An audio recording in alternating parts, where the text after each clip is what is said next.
नमस्कार नमस्कार सर। जी नमस्कार। सर आप क्या कहना चाहेंगे सर, महायुति की इतनी बड़ी जीत है, ऐतिहासिक जीत है सर, इस पर आप क्या कहना चाहेंगे? देखिए, आज महाराष्ट्र के लिए राजनीतिक रूप से एक ऐतिहासिक पर्व है।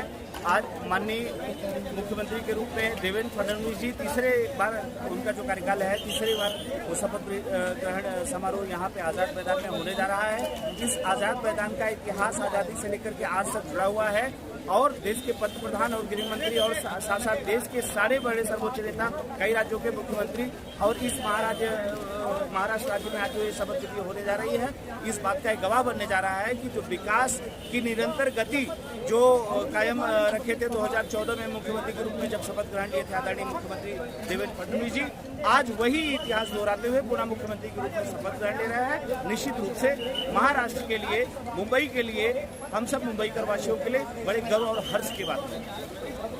ये विपक्ष के मूल्यांकन का विषय है कि उनकी हार का क्या कारण है, लेकिन जो विकास का मुद्दा है, विकास के मुद्दे पे ध्यान देते हुए और देश में हिंदुत्व और हिंदवी स्वराज की स्थापना का जो कॉन्सेप्ट आदरणीय पंडित श्यामा प्रसाद मुखर्जी ने जो संकल्प लिया था, आज उसी को ध्यान में रखते हुए यहाँ पे देश के पंतप्रधान आदरणीय नरेंद्र मोदी जी और गृह मंत्री अमित शाह जी और जेपी नड्डा जी जो राष्ट्रीय अध्यक्ष है और यहाँ के यशस्वी मुख्यमंत्री देवेंद्र फडणवीस के ऊपर जनता ने विश्वास करते हुए उनके ऊपर सर्वोच्च मतों से, भारी मतों से उनके ऊपर विश्वास जताया है। सर इतनी बड़ी जीत विपक्ष हजम नहीं कर पा रहा है। संजय राउत जी बोल रहे हैं कि ईवीएम में कुछ घोटाला हुआ है, सर क्या कहना चाहेंगे? देखिए, पिछला चुनाव जब हुआ था हरियाणा में, जब उनको जीत मिली थी, तब उन्होंने कोई सवाल नहीं उठाया था और आज यहाँ पे जब इस झारखंड में जीत गई है सरकार, वहाँ पे महाविकास अघाड़ी की सरकार बनी हुई है, तो उस पर सवालिया निशान नहीं पैदा कर रहे हैं।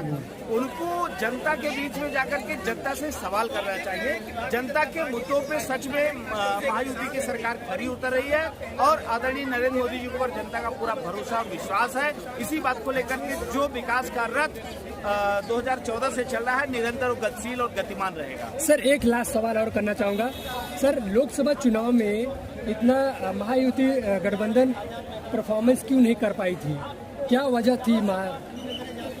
देखिए, पूर्ण बहुमत की सरकार, गठबंधन की सरकार बनी हुई है।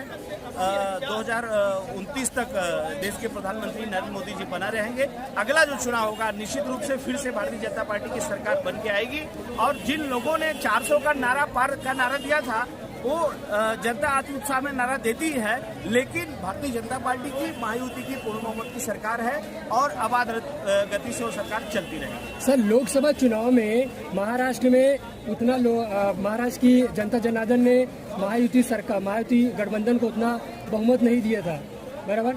यहाँ पे मुंबई में लोकसभा चुनाव में हार गई थी, बराबर। तो इस पर आपका क्या वजह हो सकती है, क्यों हार गई थी सर? देखिए, जब प्रधानमंत्री का चुनाव था तो उतना अच्छा बहुमत नहीं मिला था महाराष्ट्र को, क्यों, वजह क्या थी सर? मैं सीधे आपको बताना चाहता हूँ कि कई सारे मुद्दे हो सकते हैं और जनता, महाराष्ट्र की जनता और मुंबई की जनता अपने आप को छला हुआ महसूस कर रही थी और जो मतदाताओं ने पिछली गलती किया था लोकसभा चुनाव के समय, उसी भूल को सुधार करते हुए विधानसभा चुनाव के समय भरपूर, बल्कि इस बार देखा जाए तो प्रधानमंत्री मोदी जी और विधानसभाओं में विदर्भ हो, मराठवाड़ा हो, जितनी रैलियां हो पाती थी उतनी रैली नहीं कर पाए हैं, लेकिन जनता ने पूरी तरीके से आश्वस्त किया था कि आदरणीय पंतप्रधान जी आप नहीं आ पा रहे हैं, लेकिन देश की जनता, महाराष्ट्र की जनता, मुंबई की जनता आपके साथ पूरी तरीके से खड़ी है और आपको आश्वस्त करना चाहता हूं कि आगामी विधानसभा चुनाव में आपको निराश नहीं करेगी जनता और भरपूर मतों से, भारी मतों से, ऐतिहासिक बहुमत से महायुति की सरकार बनाने के लिए हम लोग आपको मत देंगे। सर बहुत बहुत धन्यवाद बात करने के लिए सर, बहुत बहुत शुक्रिया सर, प्रेमा देवी न्यूज़ से बात करने के लिए सर। Thank you sir.